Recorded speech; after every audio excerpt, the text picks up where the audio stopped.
welcome back to The Movies Made Us Do It. Matt, how are you doing? I'm pretty good, so yourself? I'm good. Let's have the pretense that we haven't already talked before we press record. Pretend like we're having the conversation for the first time. No, I'm really well. I'm good. The sun's out again now. It was horrendous rain just earlier on, but it's all right now. The sun's come out so that I can sit inside and talk about Robocop. Yeah, I've pulled the curtains over. Yeah, that's it. Yeah, draw the curtains. It's all good. So today we're talking about Robocop, Paul Verhoeven's film from 1987. Indeed. Any thoughts before we jump straight in? Just that I watched this a lot. It's been a while since I've seen it. So much as a kid. I watched it a lot as a kid. Yeah, Same. Exactly. I watched this an awful lot when I was a kid. I used to babysit my cousins, and Right. they only had a couple of videos. This was one of them. And Robocop was one of them, and I just used to watch it almost every week. I think I was thinking about this myself. I watched it to death as a kid. I mean, I just watched it over and over. It's probably been a couple of years since I watched it, in recent years. Yeah. But I must admit, I was yesterday. I was like, do I even need to watch it? Because I kind of know this film, almost off by heart. But again, it's like Empire, isn't it? It's like, oh, what a shame! I have to watch this amazing movie again. It was like, oh, it's great. That's fine. I actually think there was a few things watching it this time round. Now I'm an old git that I picked up that I didn't pick up as a kid. I'm really hoping. We'll talk about later. That you picked up on the same thing that I never noticed. And then I kicked myself yesterday when I was like, how have I never noticed that before? It's so blindingly obvious. And it's quite near the start. I think if it's the same? Oh, that's going to be cool. It'll be fun to find out. Anyway, let's. There's also there's a thing near the end as well that I heard it's like the line. You take the line in, but when you're a kid, it doesn't really mean anything. Doesn't register. And then we'll get to that later when we get to the line. Okay, so obviously 1987, directed by Paul Verhoeven, and it opens. I think second English language movie. I think. After Flesh and Blood? Yes, probably. Another film. I really like Flesh and Blood. I like Flesh and Blood. It's a fucking weird movie. It's a weird movie, but I like it. There's something about it. You can definitely tell that it's directed by a sort of a guy who has sort of strong religious beliefs, which is a theme with Robocop as well. It is, yeah, very much so. The sort of whole resurrection thing. Yeah. So we open on those wonderful news segments. The ads, it's a newscast plus ads, isn't it? And I think it sets the tone for this future Detroit so well. In those opening few minutes, you kind of know exactly how awful the world is. It's like everything. Here we are. I like it. Like they've got that's the sort of multiple split screens of the different events happening, and every one of them is horrible. Yeah, every one of those little screens is just like a plane on fire, like soldiers fighting, just burning stuff, and it's like, oh right, okay. and they'll go from like. There was a presidential visit aboard the Star Wars defense orbiting peace platform, and then they're like, later on you get that thing where the laser on it just killed like half a million people or something. Yeah, burnt down an entire state or something. Yeah, but I love even in that opening bit, they're like, it was all funny, and they had this weightlessness, and they kind of contrast that with horrendous things immediately afterwards, and that. Oh, those broadcasters are superb. The actor and actress, they're just so good at just being so punchable and just awful. I think that's the thing with most of the people in this actual movie. There Almost are very everybody few. Is so punchable. I was actually thinking about this while I was watching it last night, and I thought Murphy, obviously as the protagonist. I think Lewis is a likable character. Yeah. And other than that, maybe the only other person that I was like, I kind of feel a bit sorry for you is the police chief.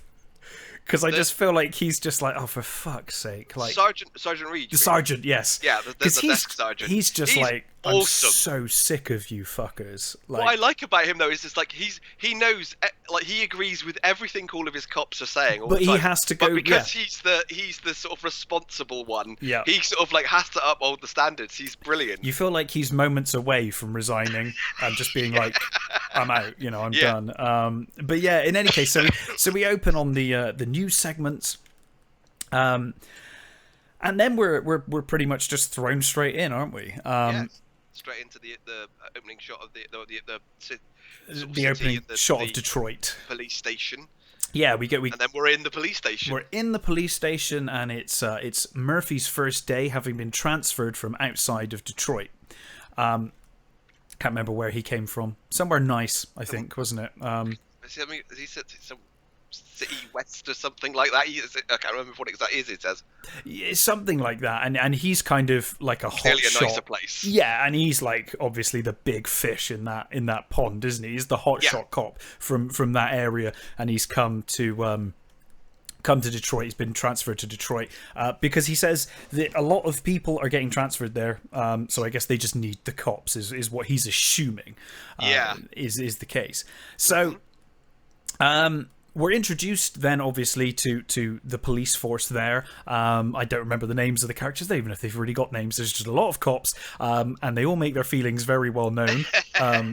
They're at the end of their rope. I mean, the crime in future Detroit is horrendous. Is the opening news? Says, pretty much. There's a cop's like in critical condition, and like there have been. I think at some point they do say there's been 30 cop deaths already this year. Yes, and we do get that wonderful scene when they're complaining about striking in the locker room, and then the sergeant comes in and just takes the name off, and it's obvious that this cop that they were just talking about is dead. You get that really insincere bit in the news report as well, where they're like, "Good luck." Good luck, whatever his name is. Good luck, cop. Frank, dude. I think, or something. Frank, yeah, good luck, Frank. And it's like, oh, you bastards. Soulless bastards. But yeah, so we learn pretty much that Detroit is on the verge of collapse, basically. It's been, I guess, horribly managed by the government. The crime rate's horrendous. So Murphy's been transferred there for that reason, basically, or at least we think so. And Murphy starts his new day. He meets Lewis. Yep. And who's again, the 80s didn't have strong, brilliant women characters. No, that didn't happen until 2012. Brilliant introduction from a female character as well. There were no strong female characters until 2012. That's when female characters were invented, strong ones. Absolutely. Before then they were all just useless women like Ripley. Yeah. So we're introduced to Lewis, who is awesome. I love her introduction in this, and she just kicks the shit out of some guy. It's great. Some criminal. Oh, I do love that moment as well when we're first introduced to the sergeant. And we're panning through the police station. I love. There's this guy's lawyer arguing with the sergeant, and he's like, "Attempted murder. It's not like he killed a guy." This film is very much dark humor all over the place. Completely. And really, really funny. I think it's both a surprisingly moving film in places, but also it's just hilarious. It's so good. I think it's the satire in this film is incredible. As well, because I'm not sure an American would have made the film like that. It's certainly an outsider's perspective on America, isn't it? It's like, this is what I've observed of your country, and it's not very positive. But yeah, it's tremendous. So yes, we're like I said. They meet, they go out on patrol, and then I believe we head over to OCP, Omni Consumer Products, who own the police, basically. The corporation now basically owns the police. And they're looking at creating a new utopia of New Detroit. Yeah. And as part of that, they want sort of law enforcement of the future, but not just law enforcement. Dick Jones, one of the he's senior vice president, I think, of OCP. he has created this law enforcement robot. You're introduced to sort of Morton first, aren't you? The younger ones, like talking about the old man and how they're going to announce that they're all there ready for the meeting, and how they're going, what they think they're ready to announce and stuff. So Bob Morton's on his way to the meeting, isn't he? He's on his way to the demonstration of ED 209.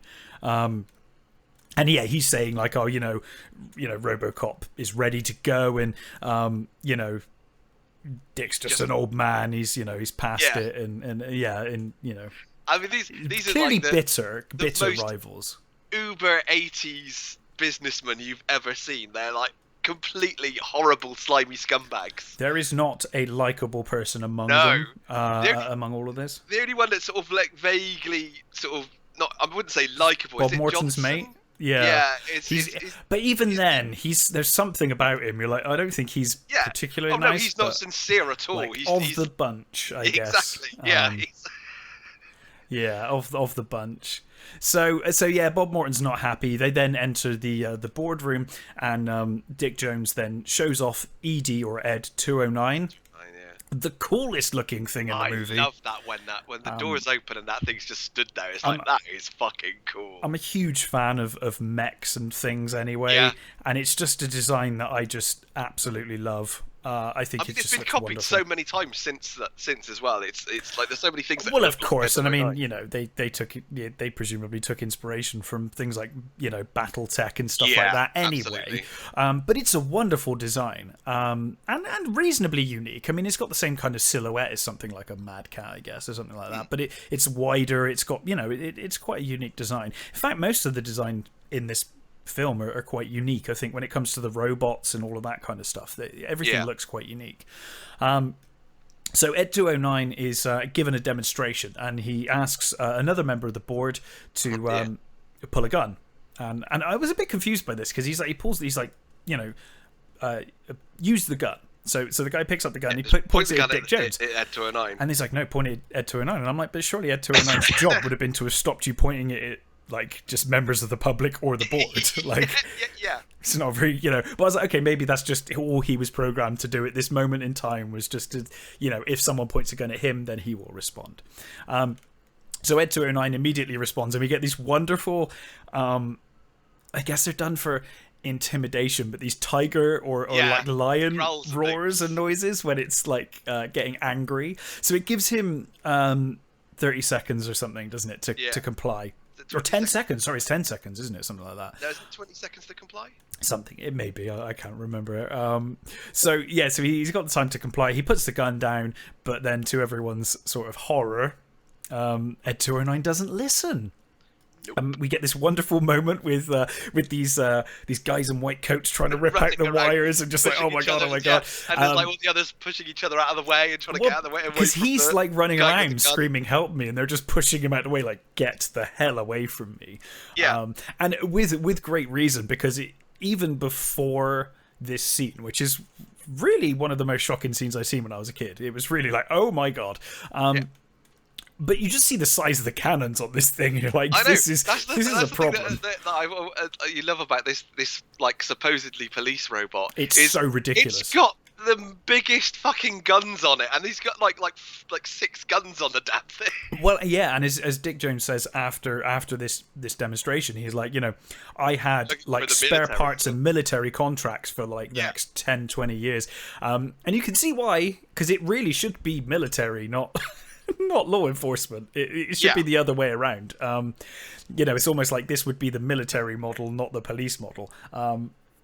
But yeah, so they fail to stop Ed 209, and it absolutely obliterates. Just opens up on that bloke, and it's just so like the thudding noise. It goes on for so long. Those squibs on the guy's chest are huge and really like massively full of blood. They're great, and it just goes on forever. Yeah, because he shoots him and shoots him and shoots him, then he falls back onto the new Detroit, city. and you think that's it, but then no, it just keeps going and it keeps going and it's shooting him even when he's on there, and obviously I think it's New Detroit. It's a white model as well. It's like a pure white model, and it's just blood everywhere. And then eventually they stop it, and they kind of disable Ed 209. And then you've got one of my favourite lines from any movie, which is, "Somebody call for a paramedic." It's like, yeah, okay, because a paramedic's going to be really. I mean, yeah, it's like somebody call for a fucking mop and bucket and a coroner. The other line I love, because if at this point you were under any illusion that there were nice people in this movie, the president of OCP turns and says to Dick, what I like about I'm very disappointed. He's just sat there. Yeah, he doesn't care. Move. He doesn't care. And then as soon as the death happens, he just puts his head in his hands. He's not shocked or upset or, like a member of his board's just been one of his blown away. Has just been killed horribly.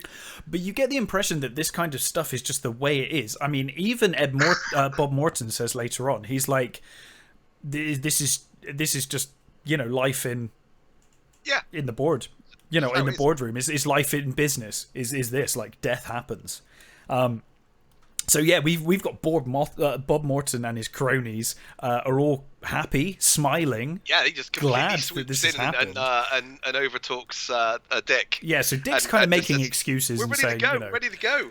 Exactly. Yeah. And he says, like, I'm ready to go with Robocop. And this is the line I'd never picked up on. Yep. Was it for you as well? Yep. Amazing. How weird is that we both watched it yesterday and both were like, I had never noticed that. So it's made clear here, not that I'd ever noticed any other time I'd watched it, that they were putting cops in good cops, the best cops. Really, the best cops they could find. They were purposely transferring them in the hopes that they get Detroit. killed. Yeah. And I'd never noticed that before. And I was like, oh my God, Murphy was... That's so weird that you came to the same conclusion I did. Over the same point, and we'd both watched this one so many times and never picked up on that before. No. How bizarre. So he says we've been putting cops in key places ready for this, and we're ready to roll out with Robocop. And Dick Jones is kind of trying to shoot him down, like, you're just an idiot. It's a crazy idea. It won't work. But the president says, let's hear him out. Maybe it's time for some new blood, which obviously really upsets Dick Jones. Because Dick Jones is obviously number two, isn't he? He's like number two around there. But there is signs that he's losing his edge, he's losing his touch, and this young upstart Bob Morton is going to take over, from him, at least on that level. Yeah. So he gets the go ahead to do Robocop, to put his Robocop plan into action, because it's ready to go and it's a good backup to the Ed 209 project. So. Meanwhile, on patrol, Murphy does his little... they're having coffee, aren't they? And he does his... JT Laser thing, is it? TJ Laser, or whatever his name is. Yeah. He does his spinny gun trick, and Lewis is like looking at him. He's like, "Oh, I do it for my kid. He loves this show called TJ Laser or whatever." And yeah.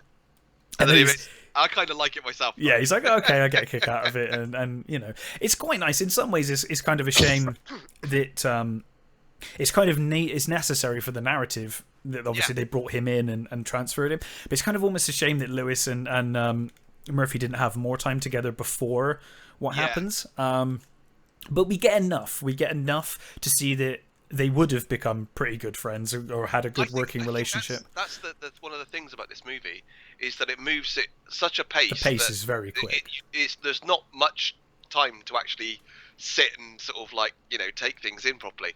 So you don't have enough time to develop their relationship, which I think is one of the few bad things about the movie. But it's only a very minor thing. It's minor because I think there's enough characterization, just enough. To kind of make it work. I mean, she's got her own little twerks, her own little quirks, like the gum chewing and stuff. Yes, she likes bubble gum, and just her general attitude as well. So they get a call that there's an armed robbery in progress, and they head out to investigate. They find the they actually find it switches to Boddicker. To Boddicker then. Yeah. In the back of the van. truck. Yeah, and so they're in the back of a van truck thing, and it's clear they've already escaped, basically. So the armed robbery has happened now, and we see that they were only supposed to blow the bloody doors off, and instead they've burnt the money, or one guy is getting the blame. Bobby. Good old Bobby. He's fucked up. Yes, he is.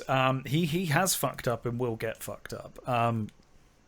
Yeah, he's fucked up. But this argument is cut short when Murphy and Lewis are found to be speeding after them, and we're having a pursuit along this motorway, or flyover, or whatever they're on. Whatever they're on. Yeah, highway. And so the gunfight happens between the two vehicles. Yeah. I did notice a really bad. The windows. Yeah, the front window. He's dead. He got shotgunned twice. Yeah. Also, the other thing I noticed as well is when they shoot the window, and then the car goes up on the side, nothing on the window, and the windscreen's completely. But then it goes back again, and when it goes round the back, the windows are smashed again. Yeah. So just a weird continuity thing. Slight continuity error there. It's nitpicks. Yeah, just what happens when you've seen a film like a million times. So yes, in order to get rid of Murphy and Lewis, they pick up Bobby, because Bobby gets shot, doesn't he? He gets shot. Yes. He gets shot by Murphy, I think. And then Boddicker picks up Bobby. And the great line, "Can you fly, Bobby?" Yeah. Throw him out on top of the car. And throws poor Bobby, who apparently cannot fly. No. just in case you were wondering, he doesn't fly. He ends up, falling straight into the windshield, causing Lewis to spin the car. Yep. She kind of loses control, and they get away. At least they think so. Yeah. Not quite sure how they get to the hideout, but somehow Lewis and Murphy realise where Boddicker's hideout is, or where they're going. Yep. Maybe it's the only thing. The only thing on that road. This is the road. I don't know. But they head to an abandoned steel mill, and which is an awesome place. It's a great set. They use it twice. Yeah. For a reason, though, for a very good reason. It makes perfect sense in the movie. So they turn up. Lewis tries to arrest one of the guys, who's useless. I love the fact that she looks, though. That I was like, it's really drawn out as well, isn't it?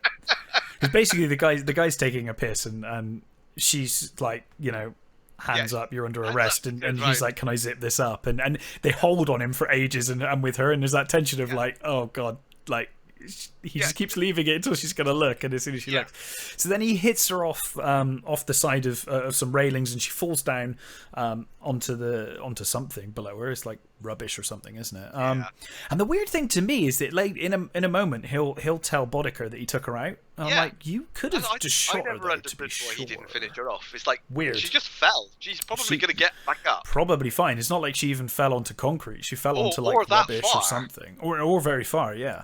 It was very strange. Considering she's wearing body armor as well. Yeah, exactly. A helmet and body armor. You'd think she was all right, but in any case, Murphy, I think, manages to kill one of the gang members, but then he's ambushed. He comes up on two of them, and who are watching that bloody show. I'll buy that for $1 show. I love that show. Every time we see it in the movie, it's the most like lowbrow, awful trash, but everyone finds it hilarious. Like, everyone laughs at it, even they like turn it on and they immediately start laughing at this absolute trash. It's almost like a brainwashed response. Yeah, it's a complete response to it. It is, yeah. I absolutely love that. So he tells them to freeze. They both get up. One of them pulls a gun, so Murphy shoots him. Yes, but and then the other one basically ambushed. Surrenders, but everybody else turns up. The rest of the gang. And then we get one of the most iconic scenes from this film, one of the most awful scenes from this film, as Boddicker's kind of taunting Murphy with a shotgun.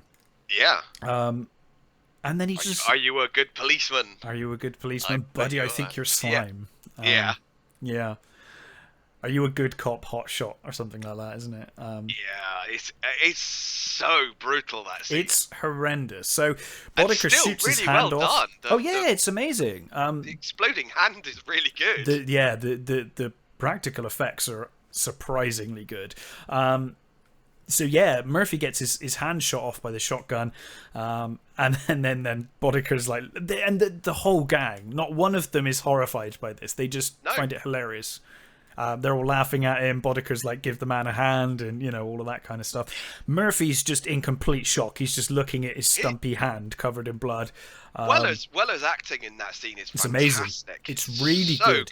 He plays someone in like complete shock amazingly well, because they tell him to turn around, and he just does turn around because he's just not even thinking straight. He's just completely messed up. Like he's just lost it. And then he is just riddled with shotgun blasts. Shotgun blast after shotgun blast after shotgun blast. 5 shotguns. He loses his whole arm, and then they just tear into him. And most horrific of all is that he's still alive after all of this. I mean, you've got to think, even you'd hope that even at close range, that body armor would at least stop some of the stuff. I'm assuming it did stop quite a bit, but I guess too. All of his organs must be intact, otherwise he'd be like dead, I guess. Yeah, I mean, I guess they've probably been pasted by the constant impact, so I guess he'd be very hurt. All of his ribs are fracked. Exactly, yeah. But yeah, to their surprise, he's still alive, and Boddicker comes along and shoots him in the head, killing him, whilst Lewis looks on. Yeah, while Lewis is sort of trapped behind like a fence and can't get to them. And rightly horrified. Lewis is kind of the audience here. She's just like horrified at what she's seeing. Yeah. So Murphy is dead, and he's evacuated by helicopter. And basically, OCP, owning the cops, claims Murphy's body. We also get that really good sort of scene of his his family and things. And while they're trying to save him, that's right, because they do take him to the hospital, or they try and save him in the helicopter.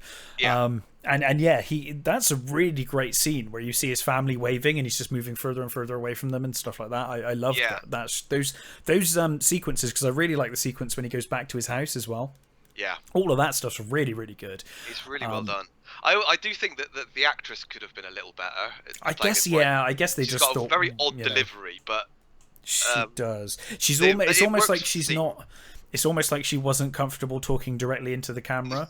Yeah, I think that's probably true. Yeah, it does, because obviously it's first person, isn't it? All of those shots, so she's she's acting at a camera rather than at a person. But yeah, so Murphy dies, and because OCP own the cops, they claim his body, and because he's technically dead. So they own him. He signed the waiver. And over a period of time, we get a small montage. He's converted into Robocop. And I love that. The whole you're basically it must be months of work, and it's just all you're doing is you're seeing through his eyes and they're looking down on him, and they have the conversation. Like lose the arm. Lose the arm. We don't need the arm, and like that you see them like drilling the LCD screen on his face and stuff, and then you get like the New Year's party where the woman kisses him and stuff. I love that. It's a brilliant little sequence. Do you know what I've always loved about that New Year's scene when she kisses him is you get the lipstick, and I can never decide.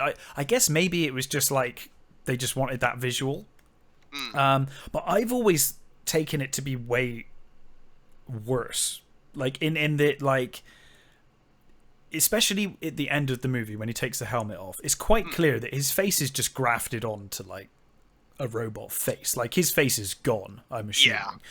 So when she kisses him like that, I'm like, oh, is that actually like, what does his face even look like at that point? Like he's presumably got no face, he's just like an LCD screen or something, some visual like camera or something, I guess, just because she kind of kisses him on the lens, doesn't she, effectively?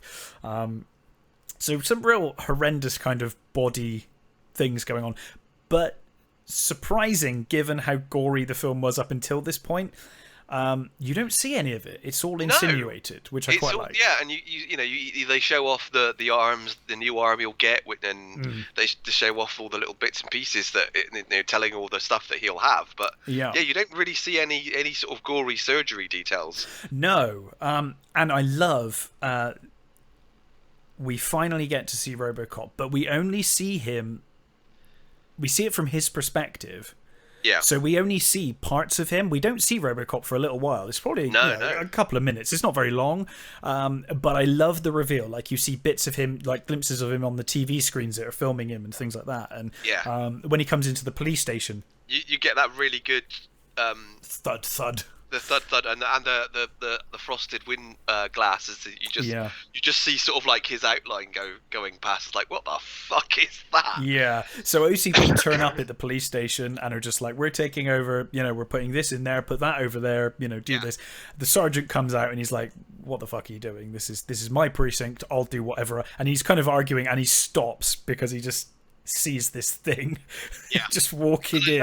Every copper, like almost the whole station. Doesn't even a criminal turns around and he's like, what is this shit? Run in to see what the hell it is. But I love that they just leave that criminal there.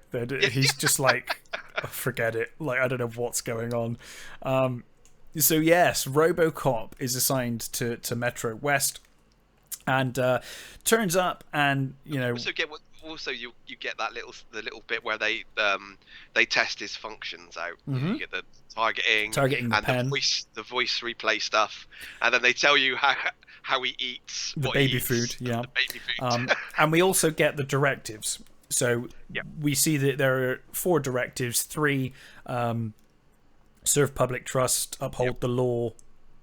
Protect the innocent is the second Protect one. the innocent. Uphold the law is the third one. And the 4th one is classified. Yeah. Even to him, which I always find really weird. A cinematic license, I guess. Yeah. Because it could have just been there and he just wouldn't have been able to say anything. But I guess it would have ruined the later reveal. Personally, I don't think they need the classified thing. I don't think they should have even shown the 4th. It should have just appeared later on. Yeah, maybe. Well, I guess if it had just appeared, it would have felt like you'd have felt a little cheated. Maybe. It's just like, oh, you've got a hidden thing. It's like if the fact that they sort of show that it's a hidden thing is a bit sort of like, okay, it does kind of telegraph that something's going to happen later. Yeah, but it really does. And you'd think, like, surely Robocop would know it himself, so that he can stop himself from doing it. Well, I guess we're getting ahead of ourselves, but the thing is that it's Dick that puts that in there. Of course, the others don't know that that's there either. No, they don't know it's there, and obviously Robocop presumably somehow knows on some level, but cannot talk about it or say anything about it. Yeah. Do we get the gun shooting scene here, or does he immediately goes out? No, I think we do. We get the great gun range. Yeah, the gun range, yeah. So Lewis is at the gun range with the other cops shooting, and you just start hearing this massive semi-automatic cannon going off down the other end. And all of the cops. What a gun that is! I love that gun. It's so fucking cool. It's awesome, and it's huge. And it's not until later on, actually. It looks big in Robocop's hand anyway, but later on, when Lewis gives it to him in the steel mill, it's like, Jesus, that gun is massive. It's absolutely huge.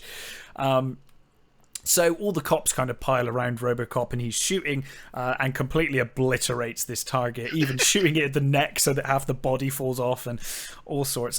But then he spins the gun. He spins the gun, puts it in inside his leg, which I also love. The holster in the leg. It's great. Giving Lewis the hint that it's probably Murphy, or at least she starts to question that.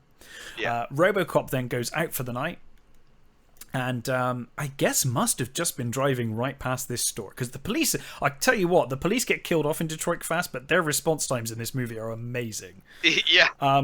So an armed robbery in progress. Yes, because he's in the corner shop, isn't it? And he kicks the thing, and the safe's there. And I always thought that was a really silly place to put the safe, because I'm like, well, what if someone bought loads of beer? Yeah, exactly. doesn't really work. I guess unless it's like beer that no one ever wants to drink. It's like, well, that's just Foster's. No one's going to drink Foster's. Free beer. Yeah. So Robocop comes in and takes a load of bullets from the guy. The guy starts shooting at him, does absolutely nothing. Robocop then throws him into the wall. Bends the gun first. Bends the gun first, and then he throws him into a fridge, basically. Doesn't arrest him, and then just walks out. Yeah. Oh, okay. And I love the fact that he's probably done more damage than the robber was going to do. Yeah. And the robber's still there. He just leaves him, but it's like, okay, fair enough. Other work to do, I guess. So yes, he continues on. Basically, it just shows that he is just one-man army, basically. A one-man army. He cannot be stopped. Yeah, and then I think then you get the rape victim, basically. The attempted rape. Which is a scene I absolutely love when he does the targeting and shoots the guy in the crotch cool. And I remember the shadow of Robocop as well when he turns up. You got the shadow across the wall of the guys, and you just see the back of Robocop. Love that shot. And I remember the video game. You didn't shoot him in the balls in the video game. You had to shoot him in the head. Yeah. which is interesting. I really like the I had the Commodore 64 version, so I really like that. So do I. I still have the Commodore 64 version. Broken, if I remember rightly. You couldn't get past a certain level. If I look down, I can probably see it from here. It's down there somewhere. It was a good game. Most of the Robocop games were good. My favorite is still Robocop versus the Terminator on the Mega Drive is amazing. Oh, I've never played it. Oh, it's a really good game. It's really, really good. So I think it basically follows the comics, which I've never read. There is a Robocop versus Terminator comic. It basically follows that, I think. But it's awesome. Anyway, yes. So yes, he deals with basically everything. Any problems, Robocop. And you get how robotic he is after he saved the girl. Yeah, because she's just like in shock. He goes to him traumatized, and he said, "Madam, you have suffered a trauma. I will inform a rape counselor for you," and then just basically walks away from her. Yeah. So Robocop is just incredibly efficient. Yeah. Incredibly efficient. Not in almost completely non-human as well. Is at this point. Yeah. Excuse me. So Lewis basically confirms that Robocop is Murphy. She walks up to him in the hallway and is like... Well, you get the dream first, don't you? You get that really cool scene where he's sort of in his chair. That's right, yes. He comes back and he's resting in his chair, and you see his thought patterns or whatever. Yeah, they're going... stress levels kind of go through... Going up through and down, like, massively, and you see on the screens that supposedly see what he says, he starts like having visions of Boddicker and the other criminals, and there are the two technicians not really paying any attention to the screens at this point. No, they're just doing a night shift and they don't give a shit. Yeah.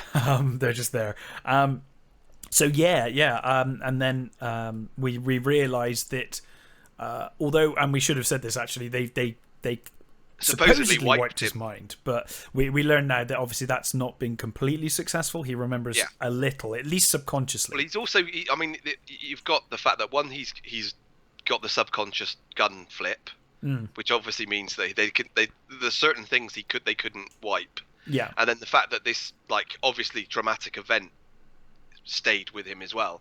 Yeah. Because he's basically completely, he literally moves like he did when he was shot. And yes, he does, doesn't he? Yeah. Gets up and storms out. Yeah, and that's when. And that's when Lewis. The technicians notice. They see what the hell was that. But they're like, well, I'm not going to stop him. Yeah, who's going to stop him? Just let him. He's not going to. No one's going to stop him going anywhere. And that's when Lewis asks him his name, and if he's got a name. She says, "Murphy, it's you," doesn't she? And he stops briefly and then says, there's somewhere out there. There's crime happening. I need to go do it. I think he steps. When she says his name, he steps back slightly. He does. Yeah, there is a moment of realization. Step back. And also as Robocop stomps off to fight crime, you do get the technicians come running up to him like, what did you say to him? What did you say? Yeah. like it's I her love the way fault. they just drag her off as well, and she lets them. It's like they grab hold of her and drag her. It's like, you come with me, come on. It's like, no, fuck you, buddy. You're just some fucking technician. Yeah, like, drag me who around. are you? I'm a cop. Like, I'll arrest you. You just assaulted a police officer. Yeah, I mean, I guess OCP owns the cops, so maybe she's just fearing for a job at that point. Yeah. Just like, okay, I better go with them, because otherwise I'll just be, I'll lose my job. So while on patrol, Robocop stops another robbery at a gas station. Yeah. But the person at the gas station there is one of Boddicker's gangs, one of the gang members who killed Murphy, basically, or participated in killing Murphy. And the guy recognizes Murphy as well, which kind of furthers the memory Emil, recollection. That's Emil, is it Emil? Yeah. So yeah, he says to him, I know you. You're dead, or something like that, isn't he? We killed you. You can't be you. We killed you. Yeah. It's that same moment as in The Crow. A couple of years later. He arrests. I love that again. Robocop's like they blow up a whole petrol station. Yeah, I know. It's like, dude, you would be better off without Robocop, to be honest. Of course, he shoots the guy. The guy tries to get away on the bike, and he shoots the sort of wheels out basically from underneath, and then he sort of drags him bleeding into the police station. Drags him into the police station, and then Robocop uses the police database, doesn't he? He uses his big spike hand, which looks terrifying. Yeah. I love that guy who's in the room. He's like, you can't be here. He just gets that massive spike. He's like, okay, I guess you can. I do love the fact that the data transference thing is just this massive metal spike. Yeah, it's just this hideous spike. There's no reason for it to be a massive metal spike other than the fact that he'll use that later. Yeah, other than the fact it comes in terribly useful later on. So he uses the database, and he tries to identify the other gang members and also finds his home. So Murphy returns to his old home, which I think is a wonderful scene. I absolutely love this scene when he goes back to his house, and you've just got this robotic estate agent, effectively, isn't it? It's like a virtual estate agent. Just kind of, there's a screen in every room, and they're talking you through the house and the benefits of the house and all that. And we see that obviously his family have moved away. One thing about this scene that I never really understood, though, is that his family's clearly has been moved out for ages, and they've obviously put, it's been cleaned, it's been cleared out, they've set up these, the robot, whatever they call them, realtor. Yeah. But there are like things that are from his life. There's like a burnt picture in the fireplace, and there's a cup with "Best Dad" on it or something. It's like, why are people just randomly leaving odd things around? Surely those things would have been cleared away and gone. Yeah, they leave out like the world's best dad mug, this like half broken, and the pictures. There's a couple of pictures. A bit strange, but especially when it's like been a murder, you'd think they'd be like, oh, we'll probably. I don't think estate agents like to give any hint that the previous tenant was murdered.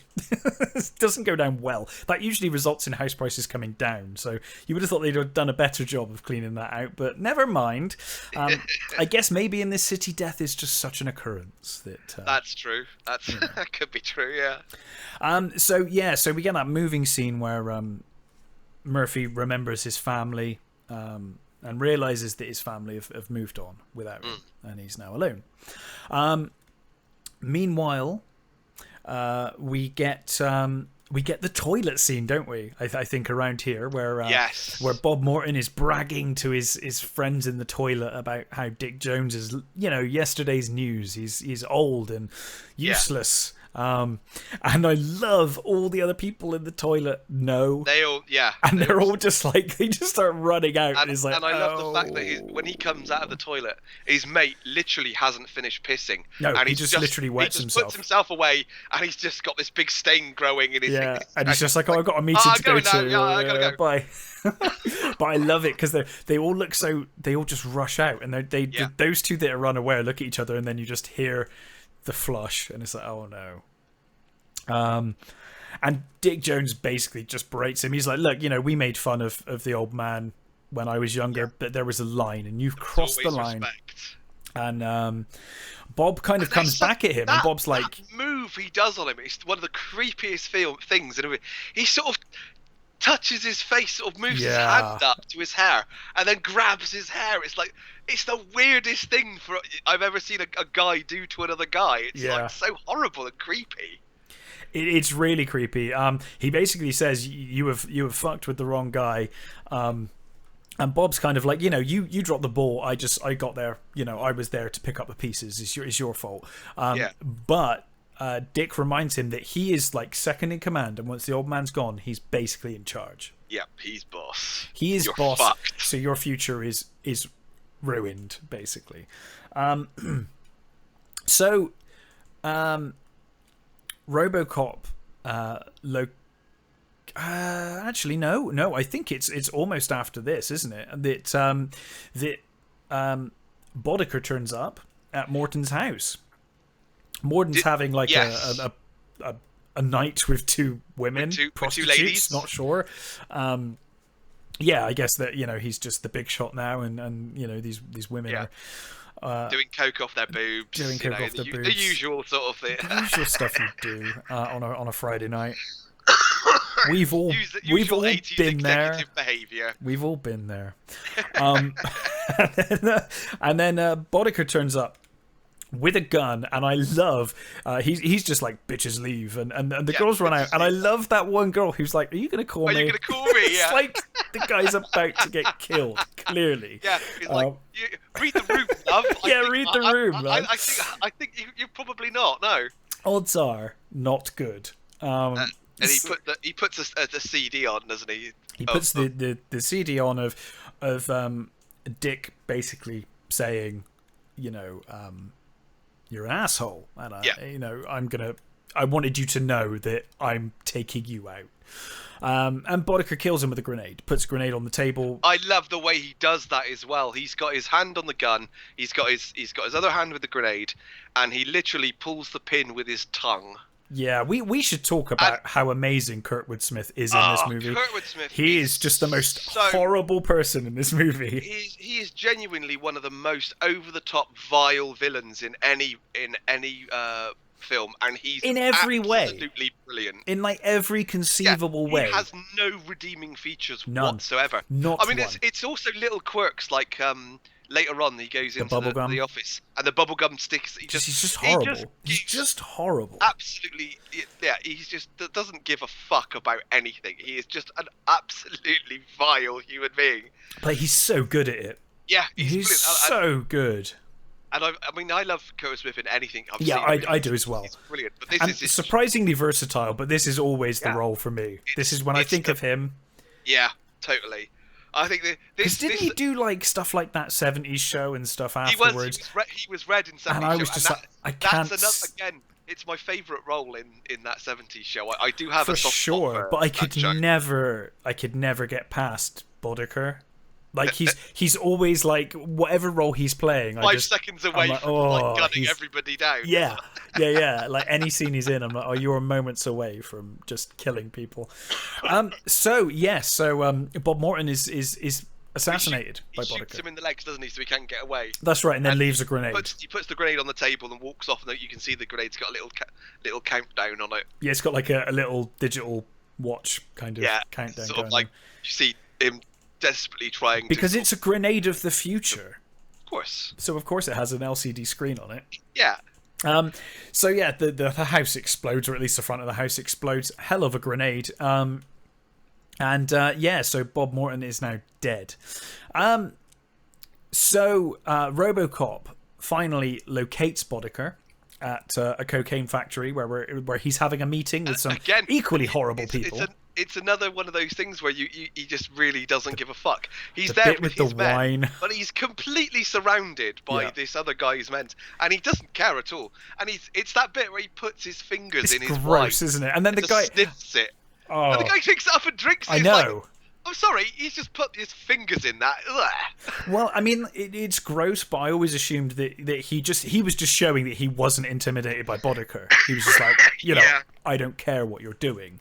And we get that moment where the two gangs kind of face off because they're disagreeing over the price, basically. So Boddicker's saying, like, I run this city. If you're running stuff in my city, then you need to give me a better cut. And obviously the guy's not happy with that.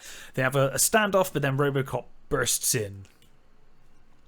And really cool, like banging on the door sort of scene. It's absolutely brilliant. It's great. There's obviously the door sort of bending in and stuff, and then it just cracks and he comes in. It's brilliant, and I love the fact that like you get this absolutely amazing gun battle in this scene. It's really and I cool. love the fact that even halfway through this scene, there are still people pulling out guns. Boddicker keeps shooting him. Boddicker shoots him with that handgun. Like after everyone in that room is dead, he's still shooting him. Yeah. None of them think to shoot him in the chin, which is interesting. But although it wouldn't make any difference anyway. In the sequels, doesn't he sort of cover his face a little more? I don't think he does, but during battles, he may do. I seem to remember him putting his arm up over his face at some point. He does. He does actually put his arm up when he gets shot later on by the SWAT teams and stuff. Actually, so you may be right. But either way, I don't think it would make any difference anyway because like I said, I think his face is just kind of grafted on the front of robot. Yeah. On the front of armor and circuits. So I don't think it would have made any difference, but it is kind of weird. So yeah, we get this great gunfight. It's interesting because it kind of shows as well that everybody in that room should be completely high as kites. Oh yeah, for sure. But he's slower than Murphy would have been. Like Murphy, you see from the way that Robocop moves that Murphy was very adept with guns and would have been a force to be reckoned with if he had his proper speed. Of course, he doesn't because he's Robocop. Yeah. So he's a lot slower with his movements, but it doesn't matter because he is pretty much invulnerable to any bullets. They're shooting the hell out of him, and it's doing absolutely nothing. I always love the guy when Robocop comes in and he's like, you're under arrest. Stop now or there'll be trouble. And he's like, oh, fuck you. And I'm like, you think... I mean, I'm assuming by now word of Robocop would have got around. And you see this hulking thing come in. So, would you? But this guy's like, no, I am the guy. I am the guy to take down this robot with my shotgun. It doesn't go well. No. So yeah, we get this amazing shootout, and then of course Robocop gets hold of Boddicker, and he kind of brutalizes Boddicker. He throws him through windows through plate glass windows. It's great, and gets the confession from Boddicker. So Boddicker ends up saying, "I work for Dick Jones. Dick Jones is second to OCP. OCP owns the cops. I own you," and stops Robocop from killing him because I think at this point Robocop was presumably his. Well, I guess I don't know whether there was nothing in the rules really about him killing unarmed criminals, so I guess he probably could have killed him because I think in the future of Detroit they probably wouldn't have cared if he did. Doesn't he say you're a cop? So like the uphold the law thing comes into play, doesn't it? It does to an extent, I guess. So he does sort of stop himself from like straight up murdering him. Yeah, he does. So Robocop takes him into the police station where they're basically about to go on strike, and he says, what is it? What's he being brought in for? He says he's a cop killer. Yep. Referring not only to himself but presumably plenty of other cops as well that have been killed before him. And again, Kurtwood Smith just being awesome is just like, give me my fucking phone. Yeah, he just doesn't even care. He's surrounded by cops. Yeah, just and like, here's a cop killer. He spits a great big glob of blood onto the paperwork. On the desk. Yeah. Give me my fucking phone. Awful. I love him so much. Have you ever seen him in interviews? Yeah. He's the sweetest lovely man. guy. He's lovely really guy. Lovely. Yeah. He is absolutely amazing in this film. He's really sweet in actual, real life in the scene of it. So Robocop now knows that Dick Jones is part of this whole situation. That he's in league with Boddicker, and that Boddicker's basically doing whatever Dick Jones tells him to. Yeah. So Robocop heads straight to OCP headquarters. Dick Jones is aware of him coming because he's got the tracker. Robocop turns up, and Dick Jones immediately says, well, it sounds like I'm in a lot of trouble. Arrest me. Go for it. Puts his arms out, but then Robocop is unable to. And he kind of... He sort of staggers to his knees. It's a bit weird because he says, oh, it causes shutdown, but it doesn't seem to shut him down. No. Oh, well, I'm guessing it's shutting down the robot parts of him, but the human parts are keeping him awake, I guess. Yeah, either that or it was like... I can think of. I assumed it was either that or it was like, it will shut you down if you keep fighting this. Like, if you stop, then it will allow you to keep functioning. If you continue trying, then you will be shut down. Yeah. But in any case, as you would have thought, this is the fourth directive. No member of OCP can be harmed or arrested or anything by Robocop. Can't touch him. Yeah. And then we see, quite predictably, as you would expect, that Dick has his own personal Ed 209 in the building. Yep. And we get some wonderful stop motion animation. Yeah.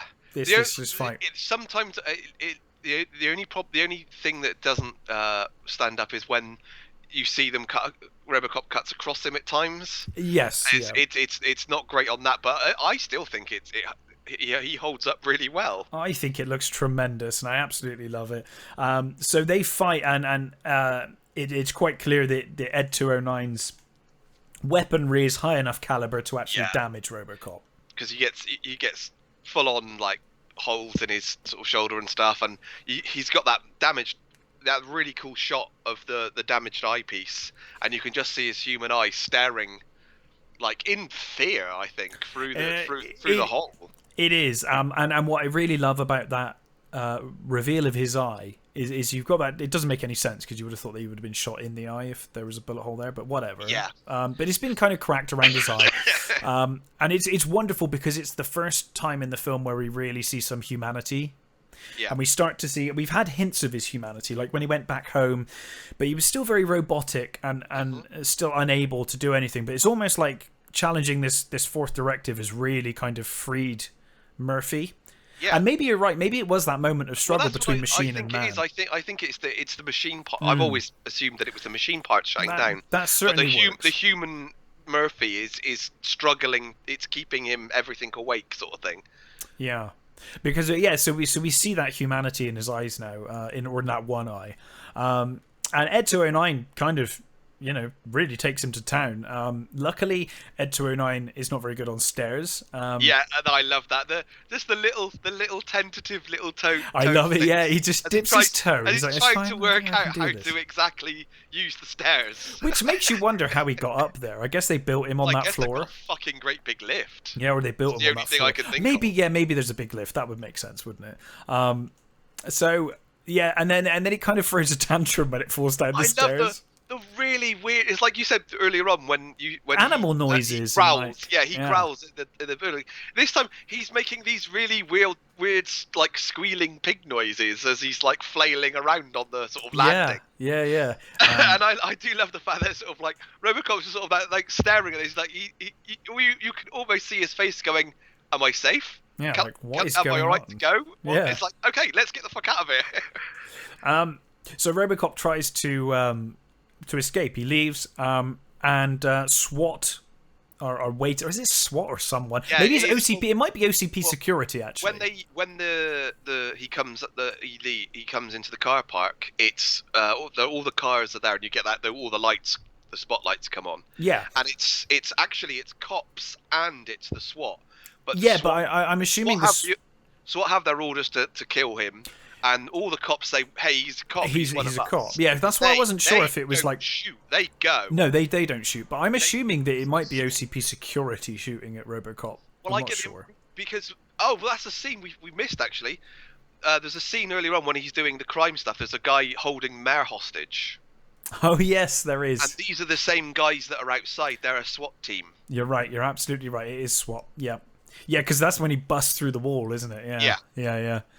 An obligatory scene in any 80s movie is the bursting through the wall. There's something about that, isn't there? It just happens, man. Where things go for... Arnie seemed to do it a lot, didn't he? Oh yeah, Arnie did it an awful lot. And the other one is if you're not big enough to do that, then you shoot your outline through the wall or through the floor and then jump down. That's the other one you do. It's like just what happened in the 80s all the time. Mind you, my favourite one for that is Underworld, where Celine machine guns a hole for herself so that she can drop down to the next floor. Which is just completely ridiculous, but looks fucking cool. Yeah, I always loved it in Escape from New York as well, when Snake's like blasting the walls and bursting through. Good stuff. So yes, he's then assaulted by the SWAT team, who presumably normally wouldn't be able to do much damage, but because he's already been damaged by a 209, it does seem to be having some effect. A really sort of horrendous scene, really, because he's just trying to get away, and they're just relentlessly shooting him. Yeah, he's on his knees, and it's very, it's reminiscent of when he was before, when he was being shot. Yeah, totally. Falling between the sort of cracks in the floors. Yeah, so he's falling between floors in the car park, isn't he? Falls down one and then falls down another in front of a car, which is Lewis's car. Yeah, and she comes out and she says, Murphy, it's me, Lewis. Yeah. And he immediately puts his arm. Yeah, which is lovely. I like that. And she drags him into the car. Yeah, and they escape. So Robocop heads to the abandoned steel mill, presumably on purpose, because he now remembers exactly who he is, and he knows that they can track him. Yeah. So it's a very purposeful, I'm going back to the place I was killed at. I do. I always used to think, well, God, why take him there? That's like one of the last places he wants to go. Surely that's like not a good place for his mental health. Well, I was assuming he was doing it as like a showdown. I think so. I'm telling you. I know that you know where I am, and I am where you killed me. Come and get me. So Lewis obviously goes away, comes back with his gun and some baby food. Yep. And we get a drill for his head. For his head. Yeah. So he takes out those massive screws that hold his helmet on. Yeah. And we see what's left of Murphy. And it's a wonderful, wonderful prosthetic. It looks so cool. Great. I mean, looking at it now, you can see some of the rubber parts obviously move when they probably some of the lines shouldn't. And things, but I still think it's cool. I still think it's a really well done suit. It is, and you've got that kind of enough of that element of body horror and stuff to it, and it's awesome. Yeah, the stretched skin is like, that's it looks really cool. Yeah. And then this is where the line sort of comes where he's talking about his family and stuff. Yes. And he says something along the line that he says he had a family, and he says something along the lines I can feel them, but I can't remember them. Yes. Yeah. And it's like when I watched this film as a kid, I never really picked up. It's just like, oh yeah, it's just a line about his family. But now I'm like sort of like it's like wow, and it's delivered so beautifully. Amazing. Yeah, as a kid, you're just like, I'll get on with the violence, but as an adult, you're just like, oh, poor Murphy. But that was it's such a great line. It's really beautiful. Oh, Peter Weller is amazing in this really film. is. His performance is great. Really is great. I think he's a really underrated actor. It's a shame he wasn't in a lot more bigger bloody, parts. I mean, he's had a pretty good career, but I'm sure he could have had a much better career if people would have given him the opportunity. Because he's a genuinely good actor. He really is. He really is amazing. So Boddicker turns up to the ruined OCP tower and meets with Dick Jones. Dick Jones gives him the tracker, and Boddicker's like, I'm going to need some serious firepower. And obviously that's not going to be a problem. We are the military, yeah. Yeah. So Boddicker then meets up with his gang. I love the guy. Did you say his name was Ellis or something like that? Whatever his name is. Emil. I love that there's all this crime and looting going around Emil, and he doesn't care. He just wants to watch TV. He's just watching the TV. I love the fact that there's smashing stuff up, and then he eventually goes. He just sort of it's like he makes a decision. He gets up, he smashes the window just so to turn it up. Yeah, amazing. So and the gang. I'm trying to find the name of the character. It's Bixby Snyder. That's the name of the guy in that sort of weird. He's great, show. Isn't he? Yeah, he's absolutely brilliant. The "I'll buy that for $1" guy. Yeah, as he's probably always known for now. I imagine that's probably all he's known for. Yeah. Yeah. So they now have the tools, and then they head off. Yeah, what they're calling is it the Cobra assault cannon or something? Yeah, the Cobra assault cannon. Which is they're Barretts. It's a Barrett sniper rifle. Right. And they look fucking cool though. They do look very cool, yeah. And I love the fact that the guy with the black guy who I can't remember which his name is, but he's got the brilliantest laugh. His laugh is amazing. He's got that horrible laugh which he uses, and I love that he turns up with this brand new car. The same car that Dick Jones has. Was it the 6000 Sucks or whatever? SUX, yeah. And because I got a car just like yours now, but it's new sort of thing. Yeah. And he pulls out these guns and he just fires and blows his car up. It's absolutely brilliant. I love it. It is great. They just it's like they go, oh, it's my turn on it. It's like don't worry, we've got one for everybody. Yeah.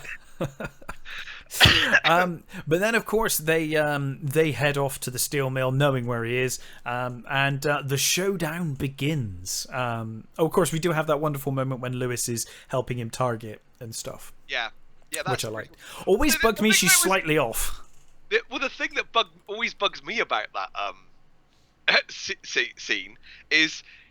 He looks at Lewis. Lewis is asleep on that sort of makeshift bed she's made, and he puts the targeting stuff right fucking next to her. Yeah. Knowing full well that he can't shoot straight right now. Yeah. It's like, why the fuck would you do that? It's like she's just there. Yeah. He could have blown her head off. So yeah, you're not wrong. They turn up. They're looking for him. And then Robocop does something really stupid. I guess he just wants his showdown, but it's kind of stupid. He throws something and they all shoot in that direction. And then he says, "Looking for me," and they all turn around. And I'm like, God, if they had one good shot, they would have taken him out right there because of his stupidity. And the thing is with that, they've already shown with those guns, you don't need it to be dead on. No, the shots explode. Yeah. So you just need to be near him. He was just lucky, very lucky. Well, they're just really, really fucking bad shots. Yeah. So they obviously all head on after him. We get the horrendous mutant. Emil goes through drives through the toxic waste. Doesn't he drive? He drives it Lewis, doesn't he? And Lewis jumps out the way. No, it's Robocop. It's Robo. He drives it. Robocop moves out the way, and he drives straight on, head on into toxic waste vat. And it basically melts him. Flushes him through the fan and out the back. And he's like a melted fucking mess. The effects on him are fantastic. It used to gross me out as a kid. I thought it was amazing. Hold up. It's really gross. I love the noise he makes as well. Yeah, that kind of whine. And I love he's got this his skin is sloughing off, and it's like hanging. He stumbles up to his mate. And he's like, "Help me!" And his mate's just and of course the other guy horrified, is Ray Blight, isn't it? Who most famously is from Twin Peaks. Yeah. And he's another guy that mostly plays bad guys. Well, he does it so well. He does. And he's just like, "Get away from me, man!" and then Boddicker runs him over. Runs through him. He just basically literally just disintegrates, explodes all over the car. Yeah. Such a great scene. I think most of them are taken out at that point in the ensuing gunfight. Two left. Clarence is left, and Leon's left. Oh, sorry, Leon. Yeah, that's right. Leon's left, and so Boddicker crashes. Yep. And Robocop heads off out after him. There's a crane above them, and Leon takes control of the crane and ends up dropping. Well, before that, Clarence shoots. He does. Lewis. He shoots Lewis, doesn't he? He does. Yes, he shoots Lewis. like a few times. She's like proper. Oh, she's messed up. Yeah, she's messed up. And she goes down, and Robocop turns up, and then he's like saying he's gonna, all this stuff, and that's when Leon drops the metal on him. Yeah.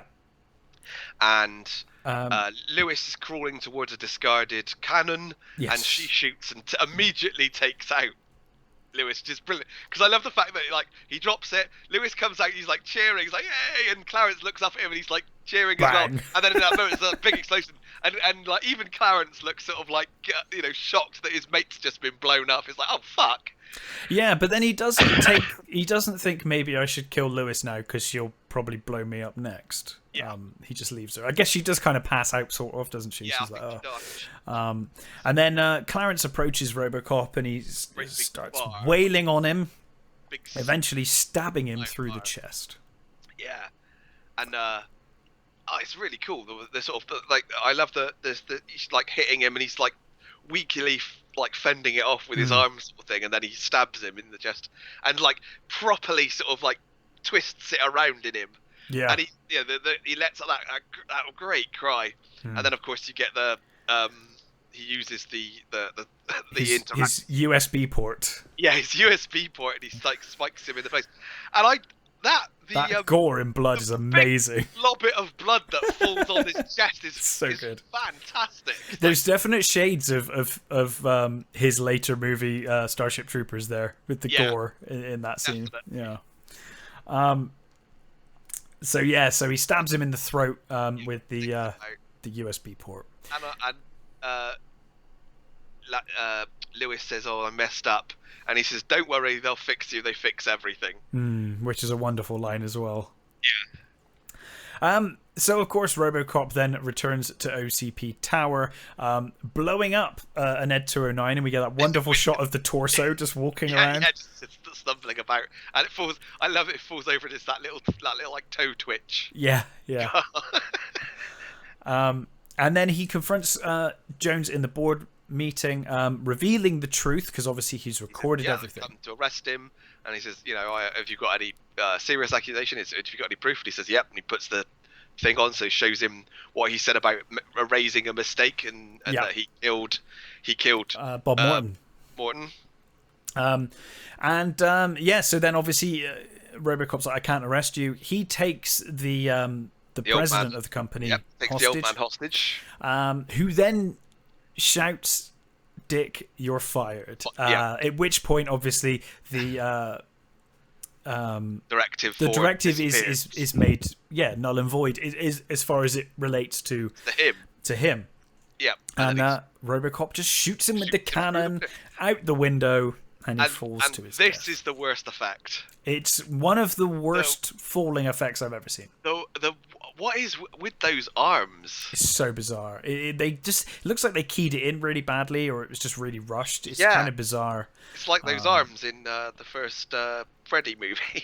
Yeah, it kind of is, isn't it? It's very bizarre. Not quite sure what happened there, because the rest of the film is really solid effects-wise and still stands up today. It's just that one shot. And one of the things we haven't mentioned as well is the matte paintings for the city and the OCP building and all that. They are great. They're such awesome paintings. They really are. They're gorgeous. Really well done. I love the OCP building is fantastic. Yeah. So the chairman asks, says, "Nice shooting, son. What's your name?" Robocop replies, "Murphy," and smiles. Yep. And that literally that's it. It just goes thunk end. It's like, oh wow. Okay. And the great thing is you get that moment of happiness that Murphy's got some humanity left. He's smiling and he's happy with the chairman. And then the credits roll with that tremendous score, that driving score, which is tremendous. But then you get like a minute into the credits, and then you're like, hang on a minute, but that chairman's a complete bastard. They're all complete assholes. Like Robocop's kind of saved an asshole. He's kind of saved the day, sort of, but the world is still horrible, and everyone in it's still horrible, and I kind of love that. I kind of love that. It's like this is kind of made to feel like a happy moment, but in reality, it's not. He's just got rid of one bunch of assholes. I mean, he's gained his humanity, which I guess is the good in the story. But the world is very much still evil, horrible corporation running everything. And basically Robocop, through doing what he's done, has almost ensured that New Detroit can probably happen now. It will probably keep happening. You know, absolutely. I was definitely going to go ahead now, isn't it? His actions pretty much stopped none of... Because at the start of the movie, you'd be fooled into thinking, like, oh, he's going to stop New Detroit from happening. That's, you know. But not really. By the end of the movie, it's like, it's still probably going to happen. Yep. You know, I think, Dick Jones will be blamed for anything that's gone wrong, and they'll just move forward. Mm-hmm. And the thing that I always was really looking forward to in the second one was when, you know, at the end of this one, when he says to Lewis, you know, they'll fix you up and that. I always wanted to see Lewis as a Robocop. Yeah. I was hoping that she would be like the next one, and she'd like, you know, maybe a little more human, but just like, you know, just a little more. Sort of like, she's certainly not as messed up as Murphy was. So you'd hope she'd just sort of like some you know, maybe a couple of bionics here and there and that sort of thing. And like, I think in the second one, she's just normal. She's just normal. She's normal. I don't really remember much of the second one. I remember enjoying it when I watched it, but it's been a long time. I really like about the second. I love Tom Noonan as the Kane. As Kane. And I love that robot. Actually, I think his face is, with his like digital face when he's like really all creepy when it anguished comes out. and like because the idea is that withdraw from the drug he's a drug dealer who was addicted to his own product, and they basically make him the new Robocop. And his whole reason for doing anything, because he's a criminal, is that he's just hopelessly addicted to this drug. So he's just in pain all the time. Yep. And the only way he gets any drug is by basically doing his job. I mean, obviously it doesn't go well, but, you know. The thing about they progressed, they got like less and less gory and more kiddified. The second one's got some moments. It's got some disturbing moments. But the thing is there's some disturbing moments. There's a really good one where they show the other Robocops. Yeah. They unveil the Robocops too. And the first one just comes out and shoots himself in the head.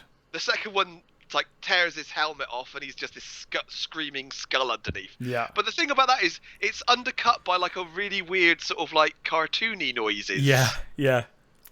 And it's like, oh god, it could have been so much more horrific if they. I always thought to go for a sort of a younger audience. I always find this. There are a few scenes like I always thought the scene when they disassemble Robocop was really horrific.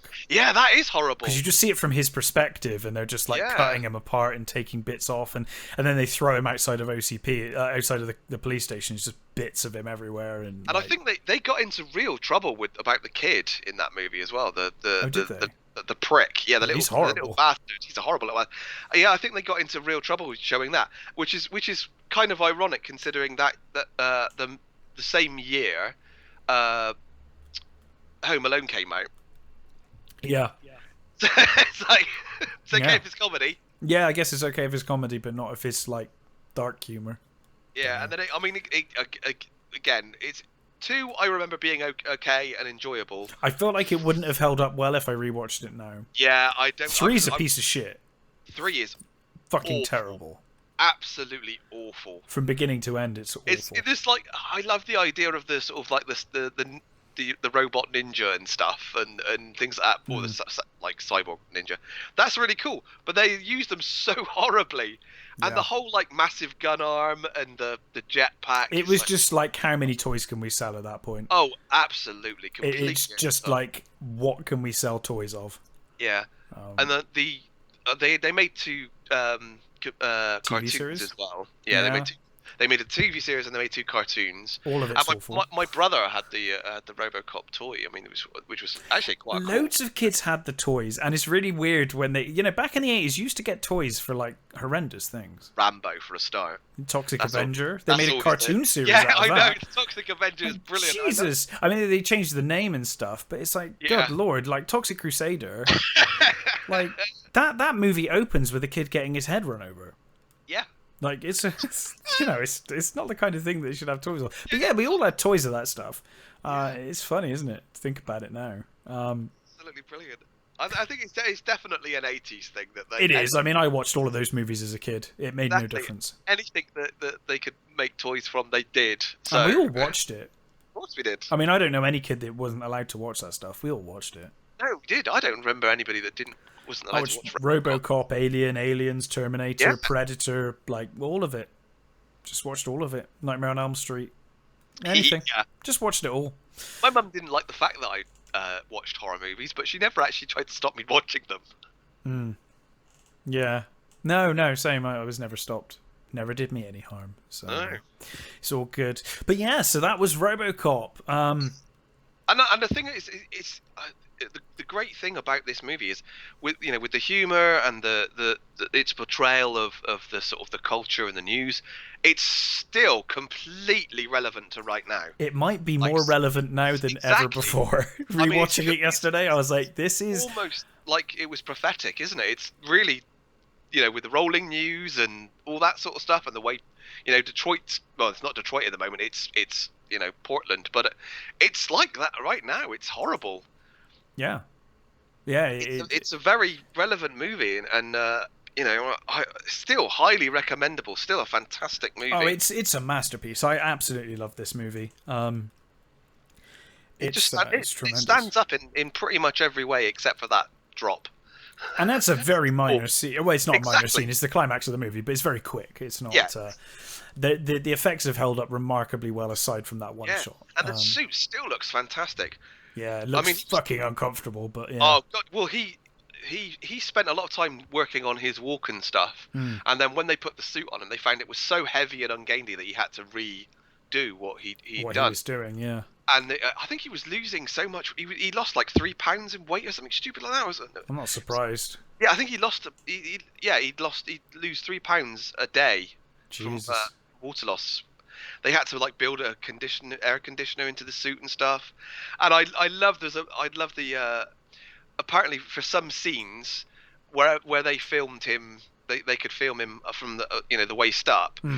Peter Weller was literally walking around with the suit on top, and it's just like his pants underneath. Yeah, I could imagine. You can see imagine how silly that looked. I'd love to see pictures of that. But yeah, the thing I love about Peter Weller in this movie, he completely threw himself into the role. He really thought about every twitch, every nuance of his movement. He really, he worked really hard on this character, and it pays off. Completely pays off. Yeah, I think he does a tremendous job. It's absolutely tremendous.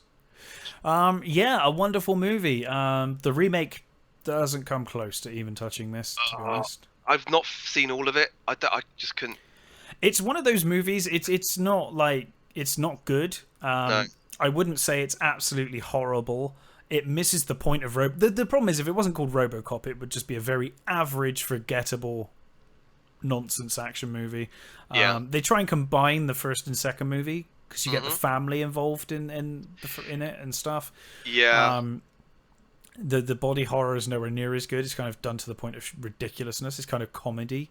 Not intentional. It's like unintentionally comedy. It's got a great cast. I mean, Keaton and Oldman. And I like Joel Kinnaman. I think he's actually a pretty good actor. It's just it's fine. It's nothing to do with the cast or even the performances. It's just the writing is just not there. It's just not the kind of film that you can really, it's perfect. There's nothing wrong with Robocop. Yeah, it's a stupid movie to remake. It really is. Yeah. I mean, it's another of those times where bloody Blomkamp, was fucked over again because he, after the whole, aliens fiasco, he got the all the people wanted to do the Robocop one. Weller was up for it, showing it, and then it just couldn't get the fucking funding. The funding kept falling through. Yeah, really frustrating. But this is a film. It's just like you said, just as relevant, if not more relevant today than it ever was. A tremendous film. I can't recommend it enough. Yeah. Amazing film. I watched the director's cut version. I don't know what version you watched. I'm not sure. I honestly can't tell you the difference between the two. I can only assume that the director's cut might just have a bit more gore. That probably makes sense. Don't know. I know they had to tone the gore down because otherwise it was going to get an X rating. It may just be that they put some of that back in. I could never tell the difference, to be honest. Either whichever one I watch, I never notice the difference between the two. So who knows? But in any case, a tremendous film and highly, highly recommended from both of us. Yeah, absolutely. So I guess next time we'll be back to our usual reviewing affair. We will. Talking about movies we've seen. We will. We'll also be talking about Cobra Kai. Oh, yeah, we'll definitely be talking about Cobra Kai. Now I've actually finished watching it, we'll talk about that. A lot to say about Cobra Kai. And I will also be reviewing Enola Holmes, because I would have seen that by then. I hope it's good. That came out yesterday. I'm the only thing that scares me slightly is that it's gonna be too like, I'm better than Sherlock Holmes. That's I think you might be right. If it's that, then it can fuck off. But it's got a great cast, and I'm sort of hopeful at this point. The cast is superb, and yeah, I've never in a million years have cast Henry Cavill as Sherlock Holmes, but there you go. Yeah, well, we'll see though. He's quite a good actor. So. He is. He's great. But in any case, until next time, thanks for listening, and take care.